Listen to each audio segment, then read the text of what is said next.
ପାରିବାରିକ ଦୃଷ୍ଟିକୋଣରୁ ମାସର ପ୍ରଥମାର୍ଦ୍ଧ ଅପେକ୍ଷା ଦ୍ୱିତୀୟାର୍ଦ୍ଧଟି କର୍କଟ ରାଶି ପାଇଁ ବହୁତ ଶୁଭଙ୍କର।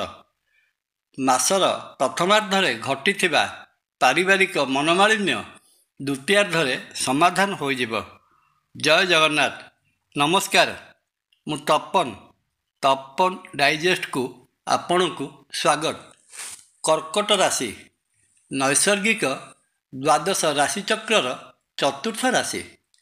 ଚନ୍ଦ୍ର ମହାଗ୍ରହ ଏହି କର୍କଟ ରାଶିର ଅଧିପତି ହୋଇଥିବା ବେଳେ ଜାଣିବା 2025 ମସିହା ଅପ୍ରିଲ ମାସରେ କର୍କଟ ରାଶି ଜାତ ବ୍ୟକ୍ତି କ'ଣ ସବୁ ଫଳ ପାଇବାକୁ ଯାଉଛନ୍ତି।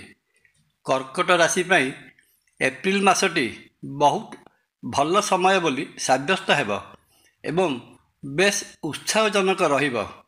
ଆପଣଙ୍କ ରାଶିର ଏକାଦଶ ଭାବରେ ଅବସ୍ଥାନ କରିଥିବା ବୃହସ୍ପତି ମହାଗ୍ରହଙ୍କ ପ୍ରଭାବରୁ ଆପଣଙ୍କ ବ୍ୟକ୍ତିତ୍ୱର ସକାରାତ୍ମକ ଦିଗଟି ପ୍ରସ୍ଫୁଟିତ ହେବ। ସାମାଜିକ ସ୍ତରରେ ଆପଣ ସମ୍ମାନିତ ହେବେ ଏବଂ ପ୍ରତିଆରାର ମଧ୍ୟ ବୃଦ୍ଧି ଘଟିବ। ଲୋକପ୍ରିୟ ହେବେ। ଆର୍ଥିକ ସ୍ଥିତି ସୁଦୃଢ଼ ରହିବା ସଙ୍ଗେ ସଙ୍ଗେ ଆର୍ଥିକ ସ୍ରୋତ ନିରନ୍ତର ଲାଗି ରହିବ। ବ୍ୟବସାୟିକ ଦୃଷ୍ଟିକୋଣରୁ ଏପ୍ରିଲ ମାସଟି ବହୁତ ଅନୁକୂଳ ଫଳ ପ୍ରଦାନ କରୁଥିଲେ ମଧ୍ୟ ସପ୍ତମ ଭାବ ମକର ରାଶିର ଅଧିପତି ଶନି ନବମ ଭାବରେ ରାହୁଯୁକ୍ତ ହୋଇ ରହିବା ବାଣିଜ୍ୟ ବେପାର କ୍ଷେତ୍ରରେ ଅନେକ ପ୍ରଶ୍ନବାଚୀ ସୃଷ୍ଟି କରିବ। ଭାଗୁଆଳୀ ବେପାର ବା ପାର୍ଟନରସିପ୍ ବ୍ୟବସାୟରେ ମତାନ୍ତର ସୃଷ୍ଟି ହୋଇପାରେ। ବ୍ୟବସାୟ କ୍ଷେତ୍ରରେ ଚୋରି ହେବାର ଭୟ ରହିଅଛି। ଜିଏସ୍ଟି ତଥା ଆୟକର ଭଳି ସଂସ୍ଥା ବ୍ୟବସାୟିକ କେନ୍ଦ୍ର ଉପରେ ଚଢ଼ାଉ କରିବାର ମଧ୍ୟ ସମ୍ଭାବନା ଦେଖାଯାଉଅଛି। ଅବଶ୍ୟ ବାଣିଜ୍ୟ ଭାବ ଉପରକୁ ବୃହସ୍ପତିଙ୍କ ଦୃଷ୍ଟି ଏସବୁ କ୍ଷେତ୍ରରେ ଥିବା ସମସ୍ୟାକୁ ସମାଧାନ କରିଦେଇପାରେ। କର୍କଟ ରାଶିଜାତ ବ୍ୟକ୍ତି ଚାକିରି କରୁଥିଲେ କର୍ମସ୍ଥଳୀରେ ସୁନାମ ଅର୍ଜନ କରିବେ। ସହକର୍ମୀମାନେ ସହଯୋଗର ହାତ ବଢ଼ାଇ ମାସର ଦ୍ୱିତୀୟାର୍ଦ୍ଧରେ ପ୍ରମୋସନ୍ ଓ ସ୍ଥାନାନ୍ତରରେ ମଧ୍ୟ ସହଯୋଗ ପ୍ରଦର୍ଶନ କରିବେ। କର୍କଟ ରାଶିର ଲଭ୍ ଲାଇଫ୍ ବା ପ୍ରେମ ସମ୍ପର୍କରେ ଜାଣିବାକୁ ଗଲେ ଜଣାଯାଏ ଚଳିତ ଏପ୍ରିଲ ମାସରେ ମାସଟି ମିଶ୍ରିତ ଫଳ ପ୍ରଦାନ କରିବ।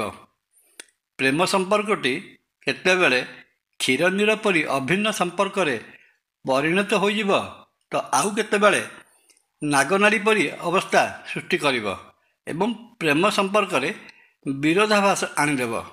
ସହଜେ କର୍କଟ ରାଶି ଭାବପ୍ରବଣ ରାଶି ହୋଇଥିବାରୁ ମାନସିକ ସ୍ତରରେ ଆଘାତ ପହଞ୍ଚିବାର ମଧ୍ୟ ବହୁତ ସମ୍ଭାବନା।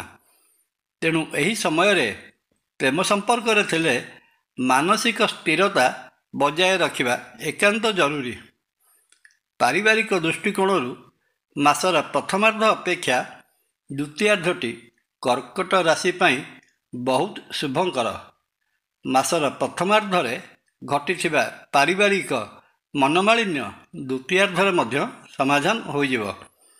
ଦାମ୍ପତ୍ୟ ଜୀବନରେ ସହଯୋଗୀଙ୍କ ନିଷ୍ଠା ଓ ସମର୍ଥନ ଆପଣଙ୍କୁ ଉତ୍ଫୁଲ୍ଲିତ କରି ରଖିବ।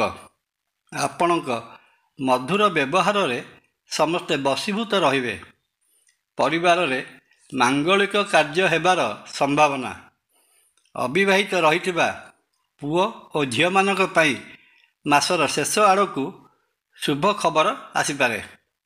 ଅଧ୍ୟୟନରତ ଥାଇ ପରୀକ୍ଷା ଦେଇଥିବା ଛାତ୍ରଛାତ୍ରୀମାନେ ପରୀକ୍ଷାରେ କୃତିତ୍ୱ ଅର୍ଜନ କରିବେ।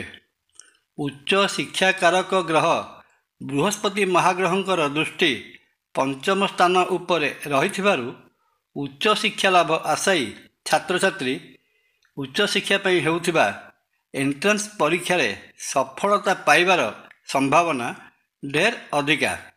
କମ୍ପିଟେଟିଭ୍ ପରୀକ୍ଷା ପାଇଁ ପ୍ରସ୍ତୁତି ଚଳାଇଥିବା ଛାତ୍ରଛାତ୍ରୀମାନଙ୍କ ପାଇଁ ଏହି ମାସରେ ସୁନ୍ଦର ସମୟର ନିର୍ମାଣ ହୋଇଛି କହିଲେ ଅତ୍ୟୁକ୍ତି ହେବ ନାହିଁ।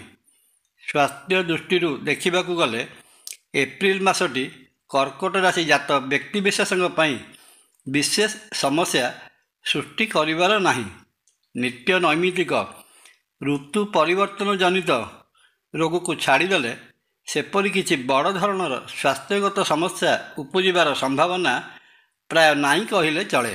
ତେବେ ବି ଖାଦ୍ୟପେୟ ଗ୍ରହଣ ସମୟରେ ତେଲ ମସଲାର ବ୍ୟବହାର ଯେତେ କମ୍ କରିବେ ସେତେ ଭଲ। ଏ ତ ଗଲା ମୋଟାମୋଟି ଭାବରେ କର୍କଟ ରାଶି ପାଇଁ ଏପ୍ରିଲ ମାସର ମାସିକ ରାଶିଫଳ। ମାସଟିରେ ରହିଥିବା ସମସ୍ତ ଅଶୁଭତ୍ୱକୁ ଦୂର କରି ଶୁଭଫଳ ପାଇବା ନିମନ୍ତେ ଦେବଦେବ ମହାଦେବଙ୍କ ପାଖରେ ମନସ୍କାମନା ପ୍ରକାଶ କରି ଜଳାଭିଷେକ କରାନ୍ତୁ। ଅଭାବୀ ଲୋକ ଓ ବ୍ରାହ୍ମଣଙ୍କୁ ଅନ୍ନବସ୍ତ୍ର ଦାନ କରନ୍ତୁ। ପରିଶେଷରେ ଶ୍ରୀକ୍ଷେତ୍ର ପୁରୀରେ ବିରାଜିତ ମହାବିଷ୍ଣୁ ଶ୍ରୀ ଜଗନ୍ନାଥ ମହାପ୍ରଭୁଙ୍କୁ ଦର୍ଶନ କଲେ ରହିଥିବା ଦୋଷ ଖଣ୍ଡନ ହୋଇ ସମସ୍ତ ଇଚ୍ଛା ପୂରଣ ହୋଇଥାଏ। ଜୟ ଜଗନ୍ନାଥ। ଭିଡ଼ିଓଟି ଭଲ ଲାଗିଲେ ଲାଇକ୍, କମେଣ୍ଟ, ସବସ୍କ୍ରାଇବ୍ ଓ ସେୟାର କରିବା ପାଇଁ ଅନୁରୋଧ। ନମସ୍କାର। ତପନ।